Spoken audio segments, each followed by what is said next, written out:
So what if I told you that there's essentially a world tier 5 power you can obtain right now in Diablo 4. Now, recent discovery by the community has everyone talking about what was once thought to be a throwaway element of Diablo 4 that can now be truly powerful in the end game. Also, don't make this horrible mistake that you can lock yourself out of items if you misuse gems or aspects. Trust me, you're going to want to know this one. But also, we got an official reply from the dev team about this problem.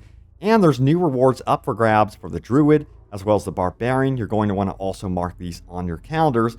We're also going to be talking about Cellars and Helltides, tracking world bosses, PC game control issues, vulnerability, and much more. But guys, I love and adore the Elder Scrolls franchise, so check this out right here. So yeah, I can't get enough of the Elder Scrolls franchise. And when I heard there was an entirely new class, the Arcanist, and new open worlds introduced to Elder Scrolls Online, thanks to a brand new expansion called Necrom, well, I had to check it out. Bethesda invited me to play Elder Scrolls Online Necrom, and I have truly embraced the Arcanist way with crazy magical runes and tomes that can absolutely destroy new threats in the new overworlds of Telvanni Peninsula and Hermaeus Mora's realm of Apocrypha. And I'll also show you how you can morph your magical runes into something more potent and deadly. It's really cool. What I love about this new expansion is that both newcomers and veterans can enjoy it. You can start from level 1 and still hop right into the Necrom expansion and also play as the Arcanist as well. There's no gatekeeping here whatsoever. The expansion is also now available right now on PC, PlayStation, and Xbox, so if you want to try the Arcanist right now, check it out.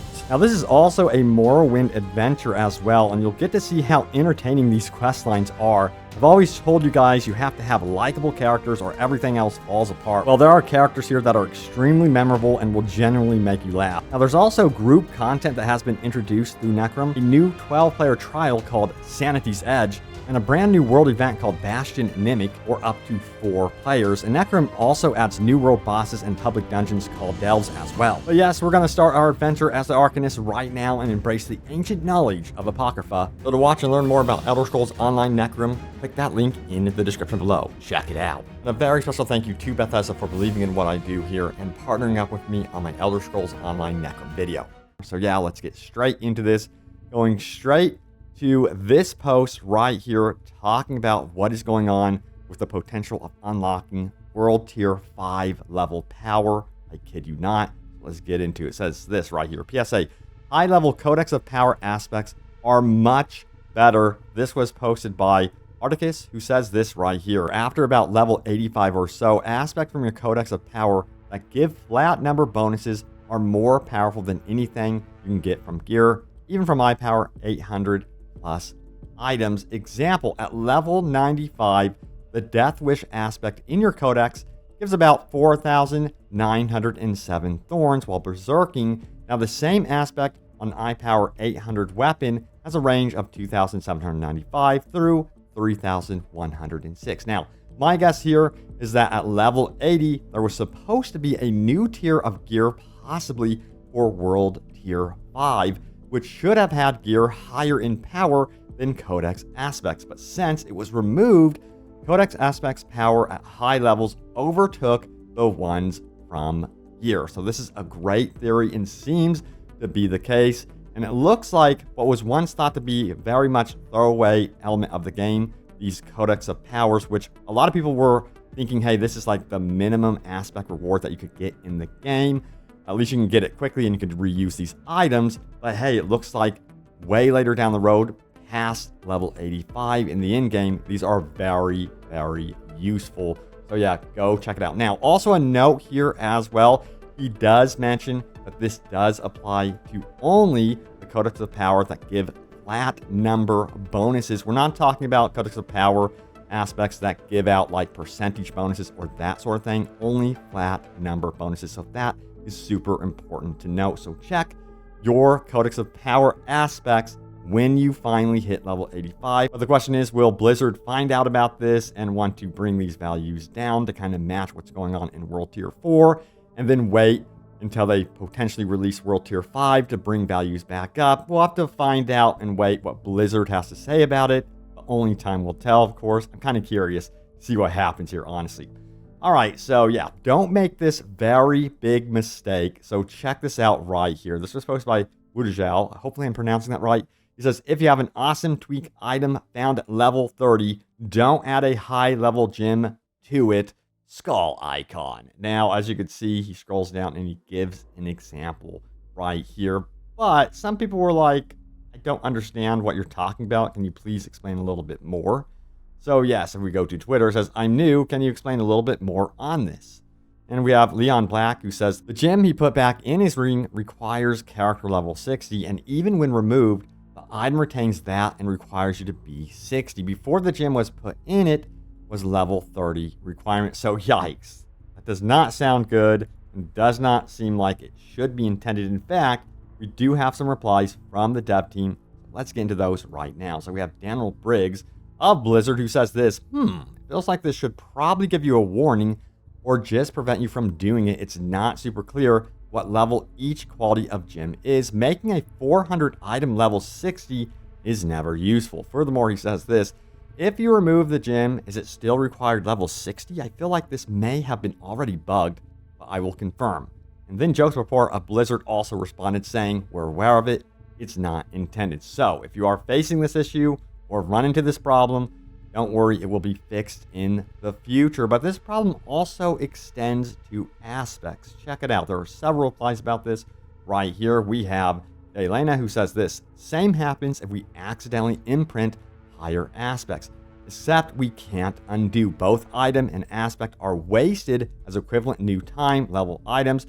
Will be much better as a lower level item we just imprinted. So this right here is an absolutely massive problem. And you can see a lot of people are also struggling with this one, and it needs to be addressed because losing both your aspect and your item is the absolutely worst. So be warned right now that this bug does exist in Diablo 4. I'll let you know when there is a hotfix or update to this one. But yeah, they need to get this immediately fixed through a hotfix for sure. Now, what's going on with those rewards you can get for your Druid and Barbarian? So if you missed it, yes, we are now on week 3 of Diablo 4 Twitch drops, which starts today.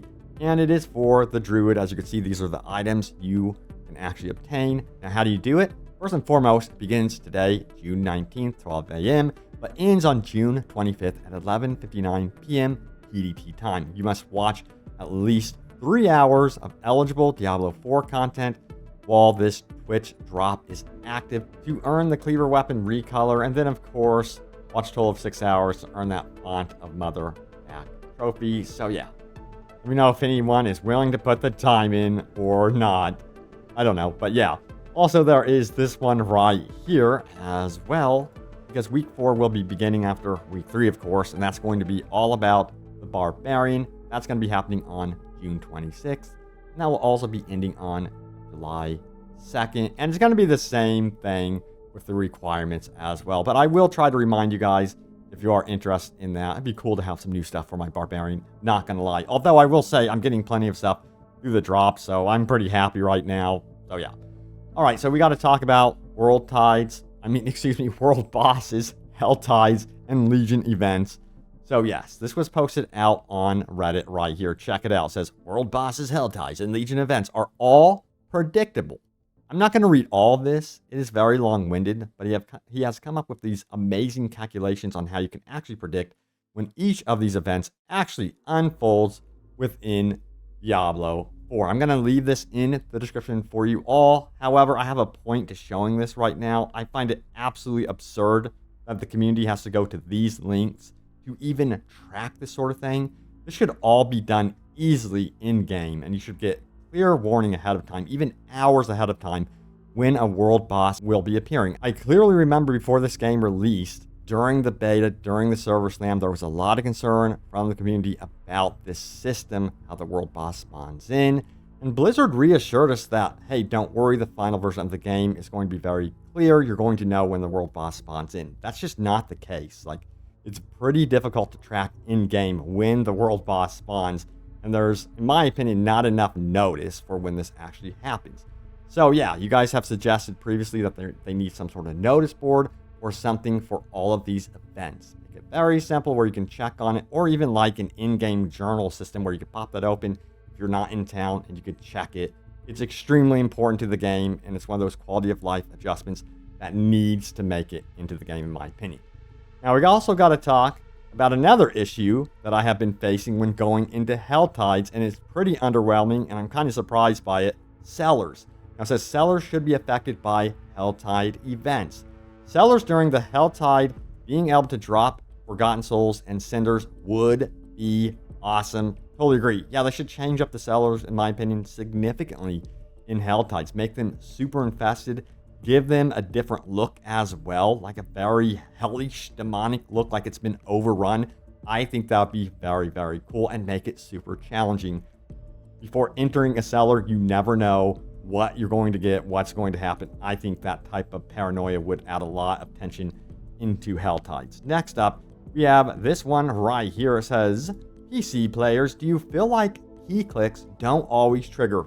Finally, someone brought this up. It says, sanity check mostly. Playing Sorcerer on PC, I've swapped keyboards, one wireless, one wired, but still noticed it.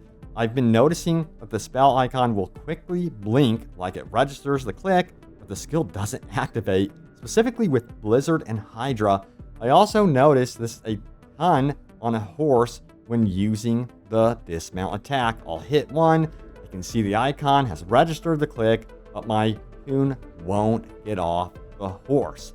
So yes, this is definitely an issue. I've noticed it with the Barbarian, and it's specific, it seems like, to the PC, because I've played equal time, well, mostly on PC, but I've played on Xbox Series X as well, and I just have not noticed this issue like whatsoever on Xbox Series X or console. Let me know if you console players are experiencing this or not. I'm kind of curious, but it seems to be very much a PC problem, and they definitely need to look into it because it is annoying, and it kind of happens more often than it should.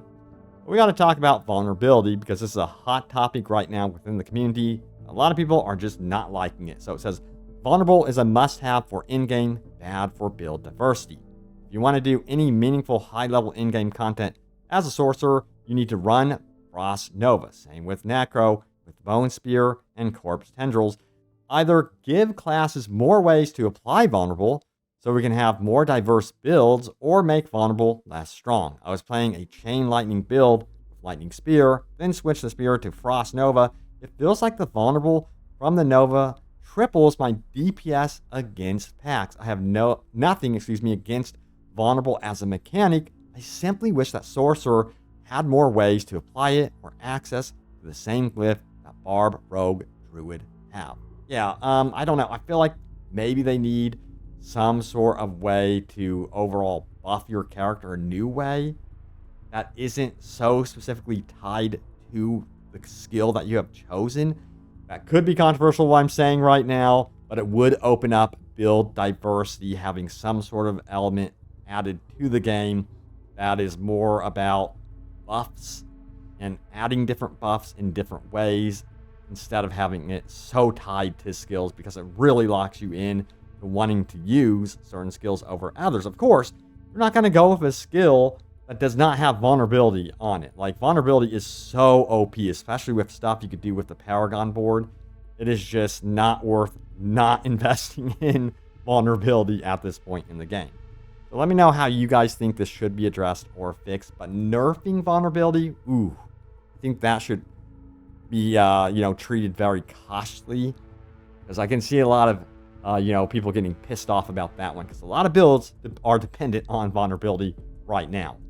All right, so yeah, let's talk about this one right here as well. It says Diablo 4 must have a lock option on items.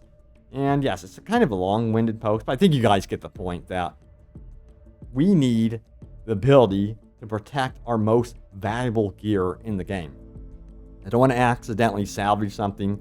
I don't want to accidentally sell something, of course. So yes, this option, quality of life adjustment, needs to make it in the game in the future, for sure. 100% agree with this one. Also, check this out. Yes, someone discovered the hidden cow level, as you can see it right here. Wow, that's amazing. Amazing find. Anyway, will anyone ever find the hidden cow level? That's the question. All right, time to get into your top comments. Remember, leave a comment down below. It could end up in a future video. But also, we're going to take a look at my YouTube member comments first and foremost. So thank you so much if you click that join button below the video and you decided to support what I do, while you also get access to those really cool emoticons. Well, they're not cool. I would say they're ridiculous.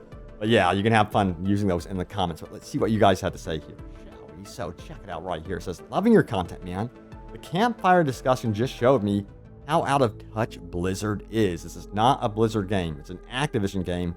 Loot feels bland in Diablo 4. Whoa. Wow, so you feel like the loot does feel bland? How's everyone feeling about the loot pool situation in Diablo 4? I'm picking up on mixed reactions currently. A lot of people feel like certain items are just way, way too rare, and they need to up the drop instances of these items. And then others are like, you know what? I like it this rare. I love the grind. I love being able to have that feeling of excitement when I finally discover that one item after like 100 hours of play. But yeah, it just seems like there's a little bit of a divide here on this one. I do think that they're walking this tightrope of trying to please many different audiences. It's tough. So yeah, I'm kind of curious to see if Blizzard does adjust in the future. Now, what we do know is that there are problems with certain classes and their loot tables. We're going to talk about the Druid because, yeah, they did identify that there's too many Barbarian weapons dropping from the Druid. And I'm curious to see if that's also applying to other classes. I still think that there's something up and they need to do more fine-tuning, which seems to be the case. We're getting a major client patch in the future. All right, so now it's time to go over your top comments. Remember, leave a comment down below. It could end up right here in a future video, so let's do this. So yes, it says it's official. Best way to get best ancestral and sacred legendary items in the end game. So yeah, if you missed out, check it out. It is an official tip, by the way, from the developers to run the Nightmare Dungeons. You're not going to want to miss out on those anymore. You're going to be getting increased experience when they do update the game, but also they drop the best in terms of items and gear, no matter what, hands down. All right, so we have some responses about this one. Let's check it out. Kanji says this, from my experience, World Tier 4 Helltide has a really high ancestral legendary drop rate from the 175 chests too. Yeah, I've experienced that. If you can find the mystery chest, you are good to go. I hunt for that mystery chest. I think it's totally worth it. Also, the grind in between is also worth it, simply because you're getting so much experience, gold, and potential of dropping the other, ancestral sacreds, that sort of thing as well. All right, so we have Curtis, who says this. I know there's already a Fueled by Death passive for Necro. They need something like Diablo 3 version that adds movement speed. Maybe a new passive that consumes a corpse every few seconds to give speed. Would be nice to have something that makes use of corpses besides explosion and skellies. Maybe even an actual skill in the corpse. Yeah, that'd be cool. I just want them to have more purpose with the minions. Specifically, I want minions to have an end game purpose, You don't want your army to get all depressed once they enter the end game. Seems to be the case with the Necro. All right, next up, we have this one right here. Benny, who says this, they should add a general chat channel, would make the game more social and more easily to find groups. Obviously, make it so people can leave the channel by default if they'd like. I've heard this many times, and officially what Blizzard has said about this is expect social elements of the game to constantly improve basically forever. That's all they said. They were very vague, but I'm expecting that this will make it into the game if I could speculate. But again, that is speculation. We'll see. Next up, we have this one right here. UTC Flip says the only drop rate I would like to be fixed ASAP, already confirmed, is the Druid unique drops. Found 6+ Barbarian unique weapons and only 1 Druid unique weapon and the Butcher Cleaver by level 81. I don't mind rare drop rates. Just feel bad to drop so many Barbarian uniques. Man, you know what I should have done? You guys know I'm maining the Barbarian. I should have been playing the Druid as an alt. Just sending all that stuff over to my Barbarian, maybe. I don't know. But anyway, yeah, they need to fix this, of course, and they will. So yeah, that's confirmed. It's going to be coming up here, I think, in a very soon type fix. So it's not going to be something we wait on forever and ever. But there it is. Thank you all so much for watching. Stay tuned here for more Diablo 4 news and updates. As always, I have you guys covered on this. And yes, look out for more open world gaming goodness. And I will see you all next time.